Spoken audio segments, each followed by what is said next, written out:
1절 한 절입니다. 다 찾으신 줄 알고 여러분 성경에 나온 전면에 있는 스크린을 보시고 같이 한 목소리로 봉독하겠습니다. 그러므로 그가 범사에 형제들과 같이 되심이 마땅하다. 이는 하나님의 일에 자비하고 신실한 대제사장이 되어 백성의 죄를 속량하려 하심이라. 아멘. 아버지 하나님 고맙습니다. 오늘 이 말씀을 통해서 저희들은 주의 생명의 소리, 생명의 말씀을 듣게 될 줄로 믿습니다. 한량없는 주님의 은혜의 사랑의 이야기를 들려주시옵소서. 예수님의 이름으로 기도드립니다. 아멘. 자, 오늘은 히브리서 강의 9번째 시간으로요, 구원의 창시자로서는 2번째 시간으로, 자, 제목 같이 한번 읽어보겠습니다. 시작. 백성의 죄를 속량하신 대제사장. 백성의 죄를 속량하시려고 이 땅에 오신 대제사장 예수 그리스도만이 온 세상의 구원의 시작이요 머리이요 창시자임을 성경과 하나님은 이 세상에게 선포해 주신 것입니다. 우리 하나님의 아들로 이 땅에 오신 그리스도 예수께서 저와 여러분들의 죄를 속량하시기 이전에는 나의 죄, 여러분의 죄, 우리의 죄가 깨끗하게 씻겨졌음에 대한 확신이, 감사가 있기 전에는 우리는 이런 제목을 보아도 이것이 마음에 오지 않을 수 있습니다. 그런데 여러분께서 여러분의 모든 죄를 깨끗하게 맑게 씻어주신 우리 주 예수님을 여러분이 만나셨더라면 여러분들은 아멘, 감사합니다 주님. 나의 모든 죄가 당신이 아니고서는 결단코 사해줄 수도 없고 씻겨져 나에게서 떠나갈 수도 없음을 나는 압니다. 나는 이제 알았습니다라고 고백하는 사람들에게만 우리 주님은 그들에게 구원의 창시자 되신 줄로 믿습니다. 오늘 우리가 5절부터 17절에 18절에 걸쳐져 있는 모든 본문의 말씀을 다 다루지 않고 한 절 17절만 우리 본문으로 삼아서 전하게 됩니다. 오늘 특별히 이 본문에서 우리 주님께서 구원의 창시자가 되신 아주 중요한 이유, 우리 주님께서 어떻게 구원의 창시자가 라는 이름을 가질 수 있게 되는지 아주 중요한 이유는 바로 이것 때문에 그런 거예요. 우리의 죄를 속량해 주셨기 때문입니다. 그가 우리의 죄를 속량해 주셨기 때문에 우리는 우리 주님을 나의 구원자라고 고백할 수 있게 되는 겁니다. 이 세상에 수많은 종교가 있습니다. 여러분이 머리에 문득 떠오르는 몇 가지 종교들이 좀 있을 거예요.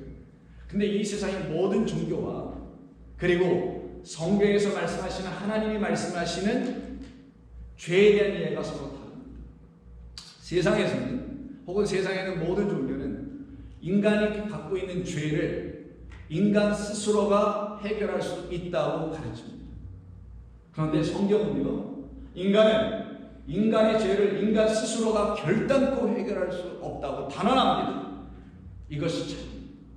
이런 극명한 차이를 이 세상과 성경은 아주 우리에게 보란듯이 그냥 선포해버리고 맙니다. 그래서 세상 어떤 종교는 자기들이 갖고 있는 어떤 죄를 해결해 보려고, 용서받으려고, 혹은 죄의 어떤 짐으로부터 벗어나 보려고 참선 같은 거 합니다. 혹은 참회도 합니다. 혹은 깊은 깨달음 속에서 죄라는 건 있지 않아, 죄는 이제 나에게서 다 떠나갔어 라고 하는 자기 생각으로 죄를 해결해버리고 말리고 합니다. 혹은 어떠한 사람들에게 있어서는 내가 죄 지은 게 많은데 인과응보 혹은 업보, 나 이거 씻어야 되는데 그렇지 않으면 이거 나에게서만 끝나는 문제가 아니라 누구에게까지도, 그치, 내 자식에게까지도 혹시 이거 대물림하게 되지는 않을까 하는 그런 두려움 때문에 어떤 일을 하던가 여러분들이 안 해보셔서 모르죠? 가르쳐 드릴게요. 좋은 일, 선한 일, 소위 보시하는 일들을 하게 됩니다. 그것이 이 세상이 말하고 있는 죄에 대한 해결의 방법입니다. 그들은 얼마든지 인간 스스로가 자기 안에 있는 죄를 해결해 볼 수 있다고 장담하며 또한 그렇게 살아가고 있기도 합니다. 그러니 그들에게서는 어떤 일이 계속 반복되겠어요? 안 해보셔서 그건 모르죠. 예수 믿는 과정에서 전혀 해보질 않았잖아요. 또 어떤 일을 하는지 아세요? 죄를 또 지면 어떻게 하겠어요? 또 또 해야지.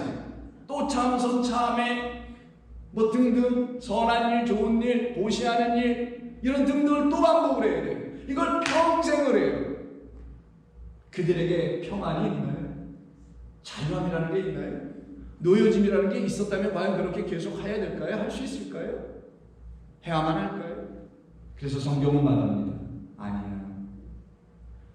죄의 짐을 지고 방황하는 무거운 짐 가운데 신음하는 백성들이 다 내게로 오라. 내가 너희를 쉬게 하리라. 너희 안에 있는 모든 죄의 문제를 완전히 깨끗하게 씻어주고 용서해 줄 수 있는 유일한 이는 나 하나님 한 분뿐이니라. 그 하나님 한 분뿐임을 이 세상이 알지 못하니 그 하나님의 이름으로 이 땅에 보내주신 분, 보여주신 하나님 오신 분이 여러분들이 믿는 우리 주 예수 그리스도이십니다. 그러니 우리는 얼마나 감사한 거예요. 그 은혜 가운데 들어올 수 있는 특권을 말씀으로 먼저 한번 들어본 거고, 근데 듣는 것으로 끝나는 것이 아니라 이 자유함을 누리고 평안을 누릴 수 있는 이 안전함 안으로 들어올 수 있는 권세 있는 우리 주님을 만나게 되어 하나님의 자녀가 되는 능력까지 갖게 해주시니 이거보다 더 기쁘고 좋은 일이 세상에 있을 수 있을까요? 없잖아요. 여러분들 한 분도 손을 못 들잖아요. 지금 어떠한 그것도 여러분들의 영혼을 편안하게 하고 잠잠하게 해주는 세상의 그 어떤 것은 있지 않기 때문입니다. 오직 하나님의 사람들, 하나님의 백성들이라는 사람들, 그리스도인들은요, 자기의 죄가 자기의 능과 힘과 애씀과 수고와 여러 가지 여타의 것으로 해결될 수 없다라는 것을 인정한 사람들, 그들만 그리스도인이에요. 그렇지 않은 사람들은 그리스도인이라 자칭 빙자하는 것 외에는 큰 의미가 없습니다. 아니면 타 종교와 짬뽕을 해서 신앙생활을 하는 것이죠. 그러나 우리는 그렇지 않습니다. 우리는 분별할 줄 알게 된 사람입니다. 왜냐하면 우리는 하나님의 말씀과 영으로 인하여 하나님께 속하여 분리되어 있기 때문인 거예요. 세상으로부터 완전히 separated. 그래서 우리는 세상이 내놓는 어떤 텐던시, 경향성들을 우리는 취하지 않습니다. 우리는 한때 그런 곳에서 살고 있다가 거기에 소리를 듣고 방황한 적도 있었고 그들의 말을 따라서 해본 적도 있었지만 내 안의 영혼은 평안함을 갖지 못했었던 것을 신이라고 인정했기에 이게 아닌 것 같은데 라는 생각을 갖게 된 모든 사람들은 우리 주님 앞으로 나올 수밖에 없도록 우리 주님은 우리에게 말씀해 주시죠. 뭐라고요? 내가 너의 죄를 사하노라. 세상의 그 누구가 너의 죄를 사할 수 있다고 할 수 있나요? 그래서 불가에서는요, 제가 불교를 폄하하는 건 아닙니다만은 혹시 불교에 대해서 궁금하신 분들이 없을 것 같네요. 그러나 불가에서 뭐라고 얘기하나? 누가 누구를 용서할 수 있단 말인가? 이렇게 가르칩니다. 왜 그렇게 가르치는지 아세요? A가 B를 용서할 수 있다면 A는 B보다 위에 있는 자, 아니면 그는 용서할 수 있는 권한과 특권을 갖고 있는 자이기 때문에 그가 누군가를 용서할 수 있다고 본다는 거예요. 근데 사람이 평등하고 사람이 똑같은데 어떻게 A라는 어떤 사람이 B라는 어떤 사람을 용서할 수 있는가? 그거는 있을 수 없다. 그래서 불가에서는 용서, 죄에 대한 용서는 있지 않다고 얘기합니다. 그 대신 어떻게 하면 죄가 용서될 수 있는가? 말로 용서되는 게 아니라 사람이 사람을 용서하듯이 하는 게 아니라 누군가에게 보시라거나 선한 일을 함으로써 자기 안에 있는 죄가 떠나가 해결되는 것으로 그들은 가르치기도 합니다. 자, 그것은 그분들의 배움이요 가르침이요 그들의 종교에서 해결해내는 어떤 죄에 대한 사함일 수 있으나 우리는 그런 거 해봤자 안 된다는 것을 우리를 지으신 아버지 하나님께서 우리를 그렇게 지어놓지 않으셨기 때문에 거기에 대한 확신이 들어오지 않게 됩니다. 그래서 인간은 자기 스스로가 삶의 문제, 죄의 문제를 해결하려고 하는 사람들을 누구라고 말하느냐? 교만한 사람들이라고, 무지한 사람들이라고 하는 거예요. 하나님을 알지 못하여 무지한 가운데 있으며 그러니 결국은 인간이 최고 공에 서 있을 수밖에 없으니 교만한 자들로 떨어지게 되는 겁니다. 그들이 불쌍한 자들이 알 수가 없죠. 그러나 우리 주님 당신을 의지하고 당신만을 바라보길 원하여 우리 주님 앞으로 달려나오는 모든 사람들에게 우리 주님은 약속하신 대로 이렇게 말씀하시죠. 다시 한번 들어볼까요? 내가 너의 죄를 사하노라. 그래서 마가복음 2장에 보시면요, 가버나움 회당에 들어갔을 때 한 중풍병자를 만난 이야기가 있어요. 그때 중풍병자를 만났는데 그 중풍병자가 스스로 걸어올 수가 없잖아요. 반신불수가 됐으니까. 그래서 그 병세가 아주 심했던 것 같아요. 그래서 들것에 들고 그 친구들이 예수님 앞에 그 친구 중풍병 환자를 데리고 나오는 이야기 있는 거 아시죠? 그때 예수님이 그들의 믿음을 보시고 다짜고짜 하시는 말씀이 바로 2장 5절에 있는 이 말씀 아니에요? 뭐라고 하십니까? 예수께서 그들의 무엇을 보시고? 믿음을 보시고 이르시길 중풍병자에게 이르시되 작은 자야 내 죄사함을 받았느니라. 아니 갑자기 이런 말씀을 회당에서 중풍죄 들어왔다는 이유 하나 가지고 말씀하시니 사람들이 다 놀랄 거 아니에요? 사람들은 생각할 겁니다. 하나님만이 중풍병자를 고칠 수 있는데 저 사람이 어떻게 이렇게 할 수 있는 거야? 막 혼란스러웠을 겁니다. 근데 우리 예수님께서 그 중풍병자를 보면 중풍병을 고쳐주시는 게 아무리 봐도 순서이고 먼저 일어날 일 같은데 또 불구하고 왜 그 사람에게 다짜고짜 내 죄사함을 받았느니라 라고 말하신 이유가 뭘까요? 그건 우리 모두에게 일어나야 될 일이기 때문입니다. 중풍병자에게나 건강한 자에게나 할 것 없이 우리 모두는 똑같이 이 문제를 갖고 있기 때문인 거예요. 중풍병은 어떤 사람에게만 있을 수 있지만 이 죄라는 문제는 모두에게 있기 때문입니다. 그래서 우리 주님은 이 중풍병이라는 것을 갖고 죄 문제를 해결해 주시러 이 땅에 오신 당신임을 알려주시려고 하셨던 것이지 병 하나 고쳐주러 오신 분이 아닌 것이며 인생 문제를 해결해 주시는 분이 아닌 거고 오직 우리 주님은 우리 안에 있지 않았던 그 영생의 문제를 해결해 주셔서 우리 안에 있는 참 생명을 넣어주시러 오신 분인 것을 믿습니다. 그래서 믿음을 보시고 무슨 믿음? 이 친구들의 믿음인데 어떤 믿음? 아니 저희 분 예수님은 소문에 듣자니 우리의 친구의 중풍병 환자를 벌떡 일어 세워놓을 거야. 나는 믿어. 이렇게 믿고 온 거예요. 이 믿음이 뭐 잘못됐습니까? 왜 아멘을 안 하는 거예요 근데? 아 여러분 안 믿으세요? 아니 죽은 자를 살려내는 것도 우리 주님이 하시는데 뭘 중풍병 하나를 가지고 왜 아멘을 하냐? 다시 한번 해봐야 되겠네요. 당연히 믿죠. 그 믿음을 가지고 이 친구들이 왔을 때 우리 주님은 병 고치길 원하는 그 믿음은 병 고치는 데 쓰는 게 아니라 뭐 하는 데 쓰라? 그게 죄사함 받는 데 써야 한다는 걸 가르치려고 하는 겁니다. 그게 우리 주님께서 갑자기 다짜고짜 앞뒤 없이 저는 분명 없이 말씀한 것 같지만 그러신 하나님이 아니신 걸 여러분 아신다면 이 말씀이 무엇을 말하려고 하는지를 깨달을 수 있지 않냐고요. 근데 아직도 쓸데없이 병이라고 치려고 하는 이 헛된 기독교 거짓 선지자 목사들 수두룩 빡빡합니다. 근데 왜 예배가 이렇게 수두룩 빡빡하게 안 오는 거야 이거? 아직도 코로나예요? 뭐예요 이거? 왜 예수를 믿을 게 현찮게 믿는 거예요? 우리 장로님들 왜 우리 교인들이 이 모양인 거예요? 장로님들은 교인이 세워진 겁니까? 교인들이 안 나오면 충고하고 권면하고 왜 못 나오는지 제가 일일이 그것까지 해야 되겠어요? 하십시오. 그래서 장로로 세운 거 아닙니까? 책망도 하시고 꾸짖기도 하고 아니면 딴 데로 가든지 확실하게 양당간에 결정을 해야죠. 아니 몸이 아파서 못 나와. 괜찮아요. 근데 무슨 습관적으로 안 나와? 뭔가 문제가 있는 거예요. 권면하시고 신방하셔서 반듯하게 세워야 합니다. 왜 아멘 안 하는 거예요? 장로님들 하는 옆에 있는 분들이 대신해 줘야지. 자, 믿음으로 그들의 믿음을 보시고 죄사함을 주는 거예요. 그래서 제가 가로치고 써드린 거예요. 하나님만이 중풍병자를 고쳐줄 수 있음을 믿는 자는 그와 같은 믿음으로 하나님만이 죄도 사해 줄 수 있음을 믿게 하여 주십니다.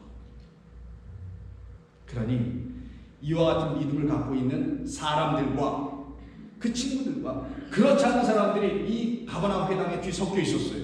그들이 누구냐? 그 다음 6절과 7절에서 이들을 서기관들이라고 해요. 배운 사람들, 학식으로 지식으로 하나님을 알았다고 하는 사람들이에요. 그래서 이들이 어떻게 알았냐? 이렇게 알았네요. 서기관들이 거기 앉아서 속으로 마음으로 이렇게 생각해. 근데 그 마음의 중심을 우리 주님이 다 보시고 꿰뚫어 보시고 그 마음 안에 뭐가 있는지를 보시고서 이렇게 얘기하시네. 이 사람이 어찌 이렇게 말하는가? 신성모독이로다. 이게 자기 속으로 얘기했는데 이게 어떤 그 중에 한 서기관이 실수로 말을 했나 봐. 예수님께 틀려버렸어요. 그래서 우리 주님께서 그들을 향해서 뭐라고 하셔야 되겠죠. 오직 하나님 한 분 외에는 누가 능히 죄를 사하겠느냐, 이렇게 얘기를 하는 거. 이들이 이것을 들으신 우리 주님께서 다음 절 8절에서 그들이 속으로 이렇게 생각하는 줄 알고 예수께서 그 중심에 아시고 그들의 마음의 중심에 뭐가 있는지를 들여다보시고 이르시기를 어찌하여 이것을 마음에 생각하느냐. 무엇을 하셨다고요? 그들의 중심에 믿음 없음을 보셨다는 거예요. 그들이 이런 꿍시렁꿍시렁 하는 걸 보셨다는 게 아니라 그 꿍시렁꿍시렁을 한마디로 줄이면 믿음 없음. 중풍병자를 일으켜 세울 수 있는 믿음이 없음. 하나님은 부르짖는데 그 하나님이 이들에게 산 자의 하나님이 아니고 죽은 자의 하나님이 되어서 여전히 아무것도 행하지 못하시는 하나님, 어떤 걸 결국은 해나가지 못하시는, 죄를 사하여 줄 수 없는 믿음 없음이었던 거예요. 여러분, 믿음이라는 게 뭡니까? 우리에게 있는 게 아니에요. 믿음은 우리에게 들어온 거예요. 믿음은 그 어린 양 예수의 피가 아니면은 나는 결단코 아버지 앞으로 나아갈 수 있는 그런 의인 될 수가 없습니다. 그 피로써 나는 의로워질 수 있다는 이 믿음이 없으면 결단코 속량받을 수 없다는 걸 이들은 갖고 있지 못하고 있는 거예요. 아니, 구약에서 그렇게 얘기를 통해서 수없이 말하는 이 선교사들이 전문가들로서 알았을 터인데 이들은 고작 문자만 알고 말았던 거예요. 그걸 뭘 아는 거라고 할 수 있겠냐고요. 아는 거는 믿는 거예요. 아는 거의 끝자리는 믿음인 거예요. 그래서 온전한 믿음을 가졌다면 온전한 알음으로 인해서 갖게 된 믿음인 것이지, 알지 못하는데 어떻게 믿을 거냐고요. 이 둘은 같은 거랍니다. 그러니 이들의 속량이 이루어지지 않아요. 그래서 오늘 본문에서 우리 주님께서 이렇게 말씀하는 거예요. 히브리서 기자를 통해서 그러므로 그가 범사의 형제들과 같이 되심이 마땅하도다. 아니, 왜 이렇게 마땅하다고까지 강조할 거예요? 형제들과 같이 됐다는 건 우리와 같이 됐다는 건데, 우리와 같이 됐다는 건 육으로 오셨다는 거 아니에요? 왜 이게 마땅하다는 거예요 도대체? 하나님께서 왜 말씀인 그 하나님이 육인 인간의 모습으로 왜 오셔야만 하냐? 그건 왜 마땅했느냐 이 얘기를 하는 거예요. 왜 마땅하신 거예요? 화목제물 드려주셔야 되기 때문에. 그래서 오늘 본문에서 속량하려 한다는 저 말은 본래는 화목제물이라는 거예요. 영어로 peace offering이라고 합니다. 화목제물 되어주시려고, 이게 힐라스코마이라는 단어를 쓴 건데 이게 속량이라고 썼어요. 좋아요. 속량 맞아요. 화목제물 그가 드려주셔야만이 우리 안에서 속량의 역사가 일어나는 거 분명히 맞습니다. 그럼 도대체 속량, 이들이 몰랐나요? 여러분 레위기서 쭉 읽어봐요. 속량, 구속, 대속 수없이 나오잖아요. 그럼 이 속량들을 알았을 거 아니겠냐고요. 근데 이들은 뭔가를 미스했던 거예요. 지식으로만 한 거예요. 그 어린 양 보내주신다는 그 어린 양이 무엇을 하는지를 알지 못했던 거예요. 동물로만 생각하고 말았던 거죠. 그래서 우리는 잠시 속량이 무엇인지 한번 생각해 보겠습니다. 오늘 본문에서 속량이라는 말이 나왔기 때문에 이 어려운 한자인 속량을 성경은 무엇이라고 말하는지 여러분 한번 들어야, 이 개념이 여러분 가운데 들어와야 여러분이 구원자로 모시고 계신 예수님이 누구인지 더 분명하게 하나님의 형상으로 딱 잡히게 됩니다. 자, 첫 번째는 속량하다, 구속하다, 대속하다라는 우리 한국말 번역으로 다양하게 쓰는데 히브리어로 가알이라고 합니다. 그러면 이 가알이란 말이 이 설교관들 가버나움에 해당했던 사람은 다 알았던 거 아니겠어요? 근데 이들은 이 가알을 무시한 사람들이에요. 이게 뭐냐면 속량하다, 구속하다, 대속하다는 말로 쓰이는 건데 본래의 뜻은 여러분 물건을 이렇게 뭘 팔았어. 아유, 팔고 보니 뒤늦게 한 거야. 아니 여보, 그걸 팔면 어떻게 해? 그게 얼마짜린데? 그거 1년, 2년, 3년만 묵혀놔봐. 그거 돈 돼. 라고 하는 새로운 정보를 뒤늦게 들었을 때 여러분 어떻게 하겠습니까? 그에게 가서 그 정보는 다 얘기하지 않고, 아이고 아무개 내가 그거 파는 거 내가 좀 다시 사야 될 것 같은데 사정이 있어서 그러니 나에게 다시 좀 팔아줘야 되겠어. 여러분 그렇게 얘기하겠죠. 사실은 다 얘기하지 않고 그때 쓰는 말, 팔았다가 그 판 것을 다시 되찾아 사오는 것, 그래서 buy back, 이게 속량이라는 개념이에요. 그럼 속량이라는 개념이 뭔지를 출애굽기를 통해서 한번 볼까요? 예후되는 이스라엘 백성들이 애굽이라는 땅에 가서 종로로 탑니다. 400년, 430년 동안. 그 말은 뭐예요? 거기에 하나님께서 거기다가 이스라엘 백성들을 팔아넘겼다는 걸 말하는 거예요. 그래서 아브라함에게 창세기 15장에서 말씀하잖아. 너희는 애굽 땅에서 종살이 할 거야. 그러나 400만에 너희들은 돌아올 거야. 그럼 이 모든 것은 하나님의 계획이었으니 하나님이 하셨다라는 말이겠어요. 어디에다가? 이 세상에다가. 왜? 그 가운데서 내 백성만 골라내시려고.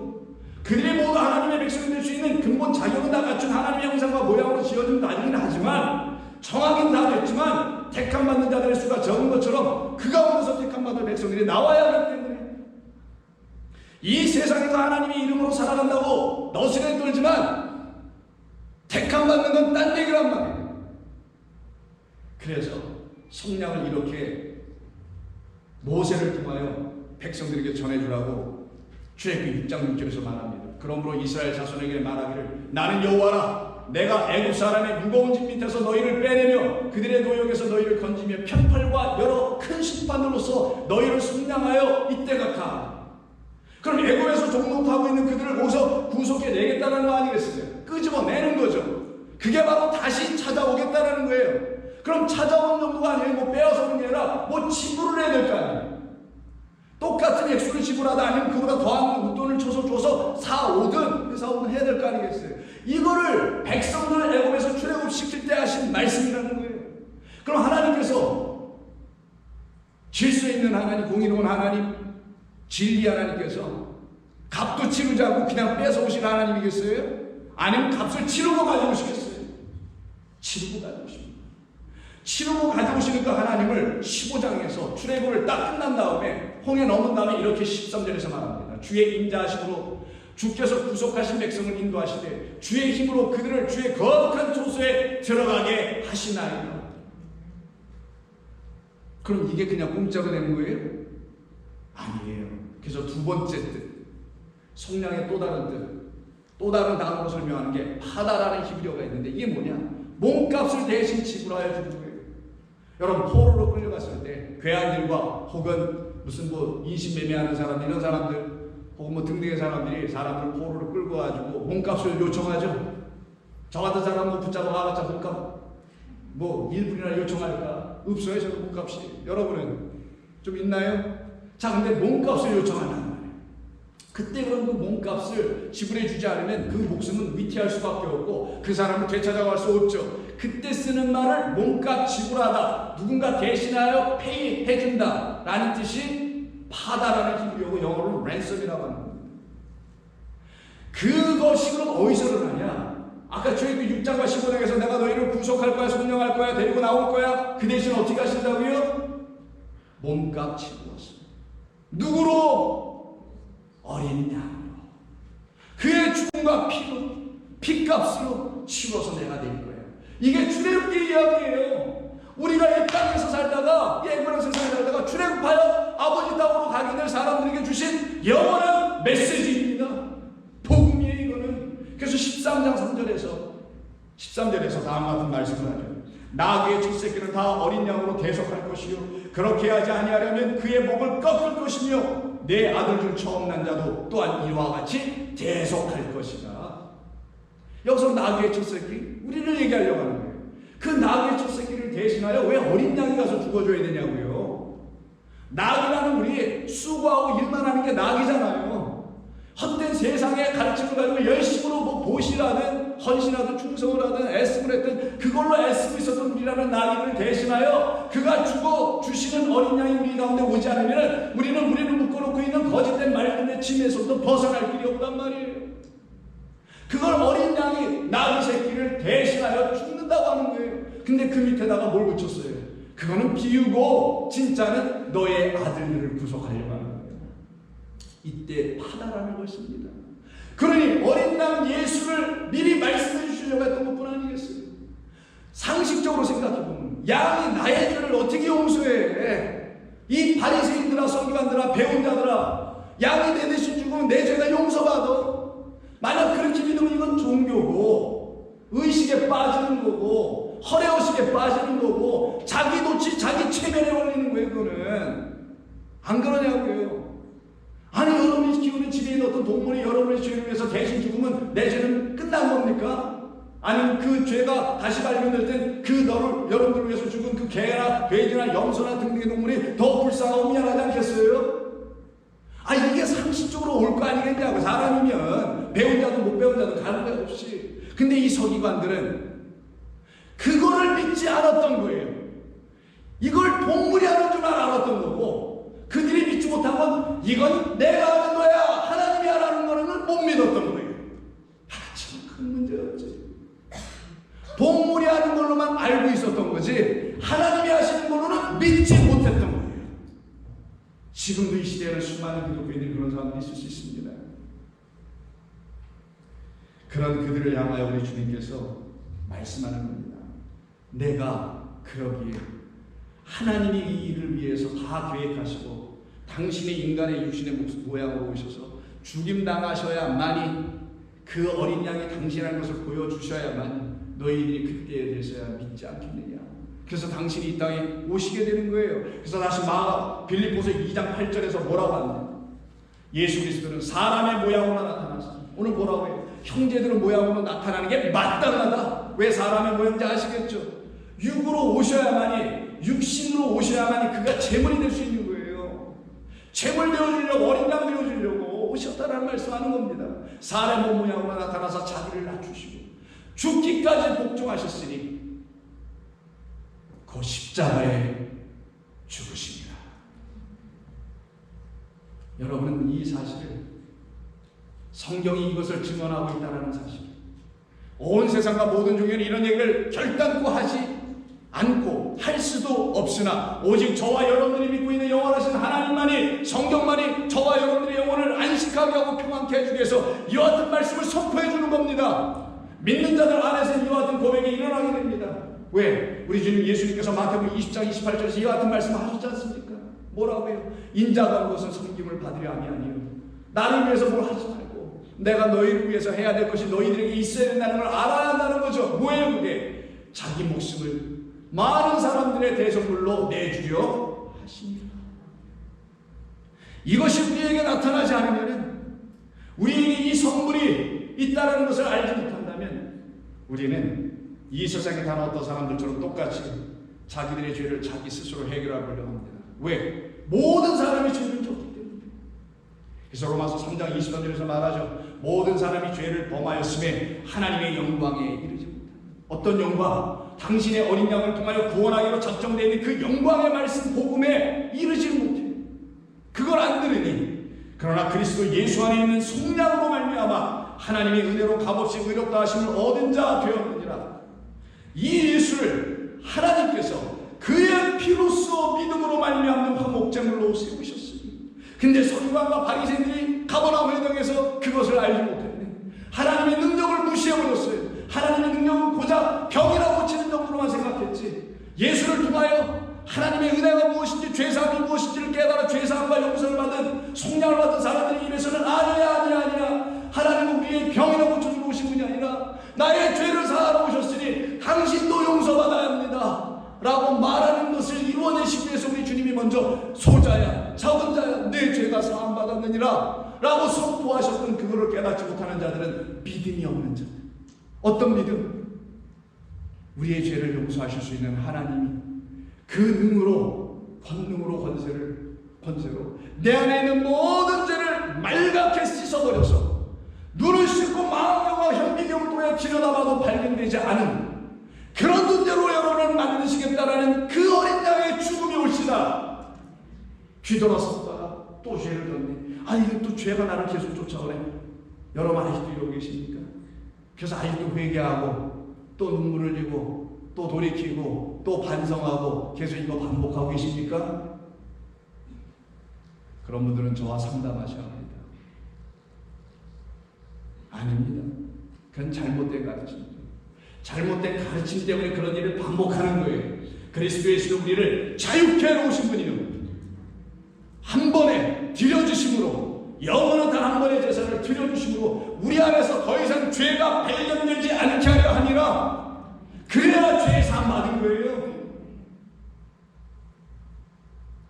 그래서 하는 말이 로마서 3장 25절에서 바울이 이는 하나님께서 길이 참으시는 중에 전에 지은 죄를 다 간과하여 주셨다. 잊어버려 주셨다. 그렇게 해주심으로 자기의 의로우심을 나타내게 하여 하십니다. 아멘. 하나님의 의로우심 때문에 내가 죄 용서받는 겁니다. 하나님이 만약에 의롭지 아니하시면 당신의 불의로 우리를 심판하셨을 거예요. 인과응보라는 세상의 방식대로 우리를 심판하고 마셨을 겁니다. 그런데 하나님 아니야. 나는 자비해. 나는 사랑해. 나는 은혜야. 나는 그거밖에 없어. 그래 내게로 와라. 내가 너를 완전히 쉬게 할 거니. 그 앞으로 나갔던 성도들은 그 하나님의 용서를 받고는 아버지만이 의로우시군요. 나 같은 불의한 자를 이렇게 용서해 줄 수 있다니 놀랍습니다. 주님. 내게서 아무리 들여다봐도 나는 더 이상 죄가 없어요. 나는 더 이상 죄가 없습니다. 아멘. 이것이 여러분에게 선포되게 하시는 겁니다. 그래서 요한일서 4장 9절에서 베드로, 바울 이런 사람들만이 아니라 모든 사람들이 다 똑같이 이렇게 고백합니다. 하나님의 사랑이 우리에게 이렇게 나타난 바 되었는데 하나님이 자기의 독생자를 세상에 보내심은 그로 말미암아 우리를 살려내려고 하시는 것입니다. 사랑은 여기 있으니 우리가 하나님을 사랑한 것이 아니요 하나님이 우리를 사랑하사 우리 죄를 속하기 위하여 화목제물로 그 아들을 보내셨습니다. 이것이 오늘 본문에서 말하는 라스마이로메라는 그런 말입니다. 그러니 이 은혜로 말미암아 죄사함을 아직 알지 못하는 그 회당 가운데 있는 수많은 사람들에게 그 중풍병자를 데려왔던 그 친구들과 그 중풍병자를 한복판에 세워놓으시고서는 우리 주님이 하실 수 있는 말은 이거 한 가지밖에 없죠. 그게 바로 다시 마가복음 돌아가셔서 2장 9절에 이렇게 말합니다. 중풍병자에게 내 죄사함을 받았느니라 하는 말과 일어나 내 상을 가지고 걸어가라 하는 말 중에서 어느 것이 쉽겠느냐? 서기관들아 묻습니다. 여러분 같으면 어떻게 대답하실 거예요? 저는 이렇게 대답했습니다. 우리 사람에게는 둘 다가 불가능합니다. 그거는 뭐예요? 그 말은 나는 병을 고칠 수 있는 내 안에 어떤 믿음도 없고 내 죄사함을 내가 스스로 해결할 수 있는 그 어떤 능력도 나는 없습니다. 이렇게 대답하는 자들만이 아버지의 은혜 안으로 초대받아 들어가는 자들 아닐까요? 서기관들에게 물었던 것이 과연 너희들이 할 수 있느냐? 이 두 가지 모두를 다음 절 10절에서 주님이 말씀하십니다. 아무 소리 못하는 그들에게 그러나 인자가 이 땅에 온 이유 이 땅에 온 이는 죄를 사하는 권세가 너희들에게 있는 줄을 너희로 알게 하려 하노라. 그러시고서는 죄 사할 수 있는 능력이 있음을 뭘로 보여주세요? 중풍병자 고쳐주심으로 그거를 고쳐주시는 능력으로 대체하여 보여주셨던 겁니다. 중풍병자를 고쳐줄 수 있는 분이라면 무엇이든지 다 하실 수 있는 분 아닐까요? 죽은 자를 살려낼 수 있는 분이라면 그 어떠한 것도 해결할 수 있는 분 아닐까요? 하늘에서 하나님이 이 땅의 낮은 자리를 보시는 그 하나님이라면 위 이 땅의 낮은 곳에 있는 우리를 하늘로 데리고 갈 수 있는 그런 능력의 하나님 아닐까요? 마찬가지입니다. 중풍병자에 말씀하십니다. 내가 너에게 이르노니 일어나 너의 상을 가지고 집으로 가라. 사람은 할 수 없습니다. 인간은 할 수 있는 게 아닙니다. 불가에서 말하는 사람이 사람을 어떻게 용서할 수 있겠느냐는 그런 말이 아니라 사람은 스스로 사람을 자기 스스로를 용서할 수 있는 능력과 권한이 권세가 없기 때문입니다. 오직 이분만이 하시는데 그분이 누구냐? 나를 위해서 십자가에서 피 흘려 죽으심으로 하나님의 영원한 사랑을 우리에게 들춰 보여주신 화목제물의 어린 양 예수만이 하실 수 있는 거고 그분만이 저한테 말씀할 수 있는 권세가 있는 거예요. 이 세상의 어느 정도가 나의 죄를 해결을 위해서 누가 나를 위해서 대신 죽었다는 말 들어본 적 있습니까? 집안의 가문의 영광을 위해서 내 생기를 위해서 내 자식을 위해서 사랑하는 사람을 위해서 내가 대신 나가서 총알바지가 될 수 있을지 모르지만 그의 영혼의 죄를 해결해 주기 위해서 죽을 수 있는 자가 있냐고요. 죽는다면 그게 또 해결은 될 수 있는 겁니까? 없단 말이에요. 세상에. 그래서 우리 주님께서 마태복음 19장 26절에서 그 부자 청년 많은 것을 갖고 있으나 하나를 갖고 있지 못한 그에게 이렇게 말씀하시죠. 예수께서 그들을 보시며 이르시되 사람으로는 할 수 없으나 하나님으로서는 다 하실 수 있느니라. 죄사, 속량, 구원, 영생, 자유, 평안 다 하실 수 있느니라. 그럼 여러분들은 그 모든 걸 다 누리고 살아야죠. 그 중에 어떤 것만 선택적으로 여러분이 원하는 걸 취하여 살아가는 게 아니란 말이에요. 힘들 땐 뭐 위로를 받아야 돼. 고민스러울 땐 평안이 좀 있어야 돼. 이런 게 아니란 말이에요. 여러분에게 평안이 있다면 여러분에게 더 이상 고민이 있을 수가 없도록 모든 것이 하나로 연결될 수밖에 없는 것 아니겠습니까? 그래서 예배소서 1장 7절에서 바울은 이런 얘기를 합니다. 우리는 그리스도 예수 안에서 그의 은혜의 풍성함을 따라 그의 피로 말미암아 속량 곧 죄사함을 받으리라. 누가 죄사함을 받을 수 있어요? 자기의 죄가 하나님께 대한 죄임을 아는 자들만이라. 자, 여기서부터가 온 세상이 다루는 죄와 온 세상 사람들이 말하는 죄와 그리고 거짓된 것 가르침을 받고 있는 기독교에서 가르치는 죄와 이걸 다 한 통으로 묶어놓고, 그리고 지금 이 본문에서 바울이 말하는 이 죄는 다르다는 걸 여러분. 바울은 뭐라고 합니까? 바울은 그의 피로 말미암아 받게 되는 속량 죄사함이라고 했어요. 세상에서 죄사함은 이런 거 없어요. 서로 돕고 해결해보고 용서하고 뭐 반성하고 등등 아닙니까? 어디 이런 죄를 어떻게 죄를 이런 식으로 용서받고 사함받고 속량받는다는 얘기 세상에서 들어본 적이 있어요? 세상 사람들이 이걸 갖고 회자하며 얘기합니까? 아니죠. 그럼 지금 바울이 말하는 죄 또한 그런 죄가 아닐 거 아니겠냐고요.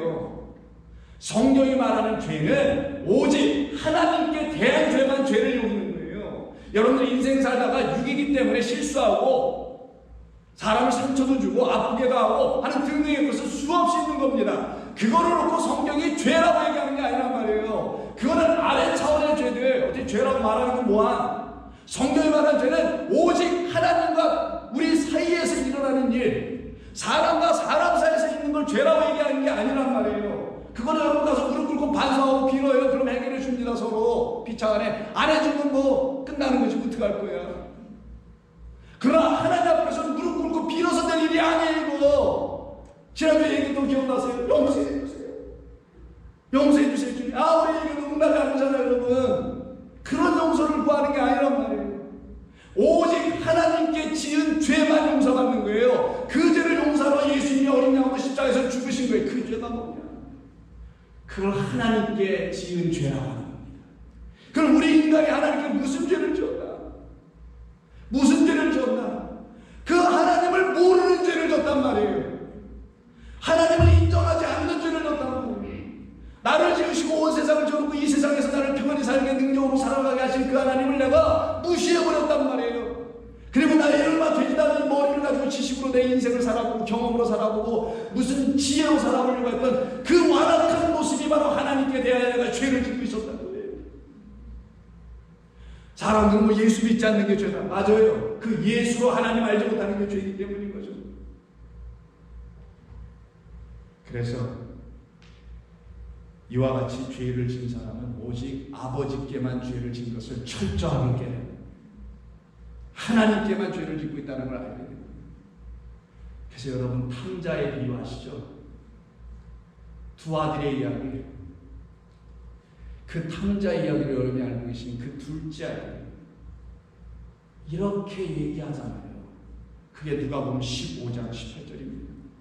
내가 이제 일어나서 털털 털리고 생거지가 된 모습을 보여줍니다. 이야기 속에서는 사실 그런 의미는 아니지만 내가 일어나 아버지께 가서 이르기를 아버지 내가 하늘과 아버지께 죄를 지었습니다. 땅에서 말하는 죄가 아니라는 거예요. 그거 해결받으러 예수 믿는 게 아닌 거예요. 하늘과 그럼 하늘에 속한 죄, 그 아버지께 향한 나의 죄, 내가 그 죄를 지었습니다. 그럼 이 탕자에 비해서 이 둘째 아들로 말미암아 고백하게 한 이 아버지께 죄를 지었다라는 말의 죄가 뭐냐고요?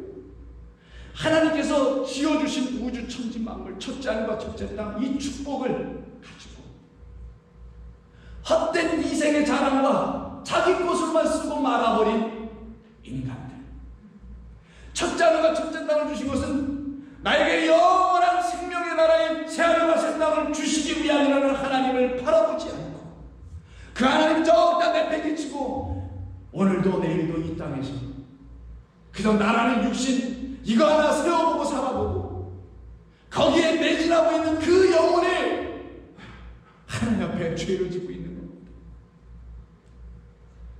아버지, 내가 오늘 하늘과 아버지께만 지은 죄가 내 안에서 발견되고 있습니다. 이 죄 내가 해결할 수가 없습니다.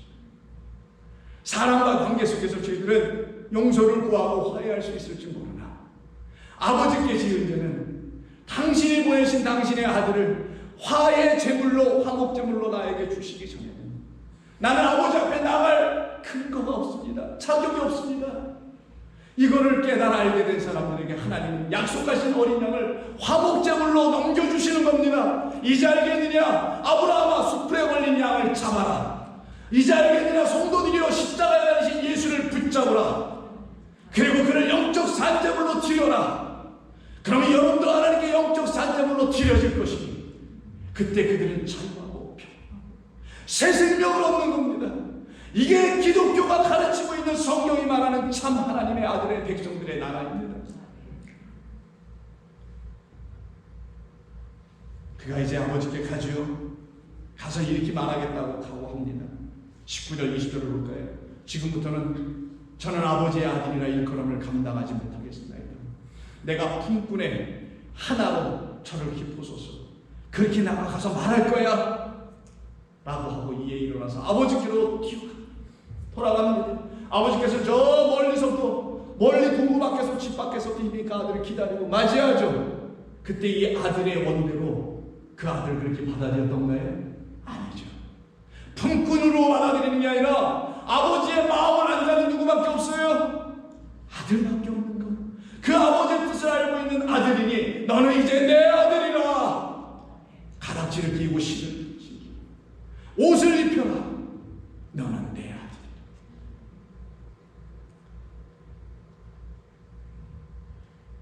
예수 믿는 사람은 자기가 하나님께 죄 지은 것을 알아야 합니다.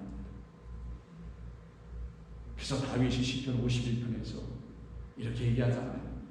하나님이여, 주의 인자를 따라 내게 긍휼을 베푸시며 주의 많은 긍휼을 따라 내 죄악을 지워주소서. 나의 죄악을 말갛게 씻으시며 나의 죄를 깨끗이 제하소서. 무릇 나는 내 죄과를 아오니. 누구에 향한 죄? 그렇죠. 하나님을 향한 나의 죄를 아오니 내 죄가 항상 내 앞에 있습니다. 그런 사람이 뭐라고 기도하겠어요? 4절 볼까요? 내가 주께 많은 범죄하였나이다. 하나님이 다루시는 죄, 나에게 용서하시려고 하는 죄는 하나님을 향하여 반역하고 대항했던 그 죄. 주의 목전에 악을 행하였사오니 주께서 말씀하실 때 의로우시다 하고 주께서 심판하실 때 순전하시다 하실 분은 하나님 한 분 외에는 없습니다. 그럼 이런 사람들이 그리스도 예수를 만나는 게 속출에 나와야 될 거 아니겠어요? 탕자의 비유 속에서 그 둘째 아들은 그리스도 예수님으로 말미암아 그 새 음성을 들었던 수많은 사람들은 예수 앞으로 이렇게 달려나오게 되지 않겠습니까? 나는 주님께만 죄를 지은 것 같네. 당신 외에는 나는 용서받을 수 없으며 당신만이 나를 긍휼하게 해줄 수 있는 유일한 분이십니다라고 가슴을 치며 하나님의 자비와 사랑을 구할 수 있는 사람들이 하나하나 이곳저곳에서 나와야 되지 않겠습니까? 그래야 하나님이 살아계신 거 아니냐고요. 만약 이 자리에 그런 분이 한 분이라도 없다면 하나님은 죽어 계신 거 아니냐고요. 예수는 십자가에서 헛되게 죽은 것밖에 더 되지 않느냐. 그래서 같은 누가복음 15장 이후인 18장에서 여러분들이 너무나 잘 아시는 두 사람이 성전에 올라와서 기도할 때 자기를 의롭다라고 생각했던 바리새인은 세리처럼 기도하지 않고 있었죠. 나는 이것 다 했습니다. 여전히 또 뭐 하는 거였죠. 당신이 나에게 요구하시고 원하시는 건 이런 거였죠라고 얘기하고 맙니다. 그러나 세리는 13절에서 멀리 있어서 감히 눈을 들어 하늘을 쳐다보지도 못하고 왜 하늘에 대해 죄를 졌습니까? 왜 아버지에 대해를 졌습니까? 여러분 누구에게 죄를 지면은 그 사람 눈빛 봐요 못 봐요? 불편하면 보여줘야 안 보여줘요? 왜 그래서 저를 안 보시는 거예요 지금? 사람이 그런 거란 말이에요. 하늘을 쳐다보지 못하는 건 내가 하늘의 죄를 졌기 때문에 하늘의 주인이신 아버지를 쳐다보지 못하고 있는 거예요. 다만 가슴을 치며 하나님 불쌍히 여기소서. 나는 죄인이로소이다. 이때 불쌍히 여기다가 사실은 오늘 본문에 속량하다라는 말과 똑같은 단어입니다. 당신만이 나를 속량해 주실 수 있는 그 재물 그리스도라는 약속의 아들을 나에게 보내주신 유일한 분이시. 그 성경이 약속한 대로 당신의 아들을 나에게 주시옵소서. 내가 구할 건 이거밖에 없습니다. 성도들이 우리가 구할 건 이거밖에 없답니다. 바로 그들은 주의 은혜를 받을 겁니다. 그때 그들은 그들의 안에 있는 모든 죄와 불의가 말갛게 그리스도 예수의 십자가의 보혈의 피로 씻겨집니다. 왜냐하면 그 피는 물이기 때문이고 그 물은 우리에게 안으로 흘러들어서 우리에게 참된 기쁨을 주시는 성령이라는 물피이기 때문입니다. 그래서 히브리서 8장 12절에서 하나님은 히브리서 기자를 통해서 이렇게 선포해 줍니다. 우리 이 말씀은 다 함께 읽고 오늘 말씀 마치도록 합니다. 내가 그들의 불의를 긍휼히 여기고 그들의 죄를 다시 기억하지 아니하리라 하셨느니라. 백성의 죄를 속량하신 대제사장 우리 주 예수 그리스도는 우리 모두의 구원의 창시자일 수밖에 없음을 감사하십시오. 하나님 고맙습니다. 오늘 저희들에게 주신 귀하고 복된 말씀을 통하여 우리는 그 어느 곳에서도 그 누구에게서도 우리 안에 있는 하나님을 향한 죄가 해결되고 용서받을 수 없음을 비로소 하나님께서 이 말씀을 통하여 당신의 아들을 통하여 다 보여주시고 알게 해주셨사오니 이제 오직 믿음으로 그 피를 의지하여 당신 아니고서는 내가 아버지께로 그 보좌 앞으로 영원한 나라 천국으로 갈 수 있는 길이 없음을 알게 된 모든 성도들은 구할 줄로 믿습니다. 의지할 줄로 믿습니다. 내 죄가 사하여졌노라는 말씀을 듣게 될 줄로 믿습니다. 예수님의 이름으로 기도드립니다. 아멘.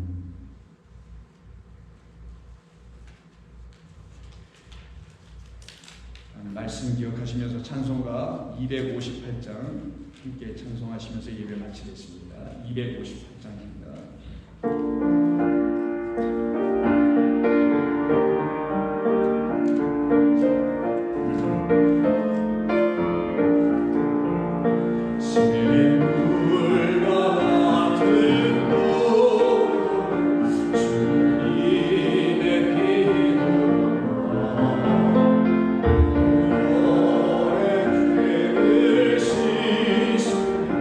정하게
늘 감사하며 살겠습니다. 아버지, 그 은혜로 말미암아 믿음으로 구원받은 모든 백성들, 이제 성삼위일체의 이름 안에서 거룩한 백성으로 이 땅에서 살아가오니 그들을 해할 수 있는 어떤 거짓된 말도 없으며 그들을 죄인이라 말할 수 있는 어떤 권세도 없으며 오직 의인으로 바꾸신 그리스도 예수 안에서 살아나게 하셨사오니 이들 모두가 주의 영광의 백성으로 세워진 줄로 믿습니다. 이제는 우리 주 예수 그리스도의 은혜와 아버지 하나님의 사랑하심과 성령님의 감동하심으로 한 영혼 한 영혼의 머리 위에 영원토록 함께 하시기를 간절히 축원하옵나이다. 아멘.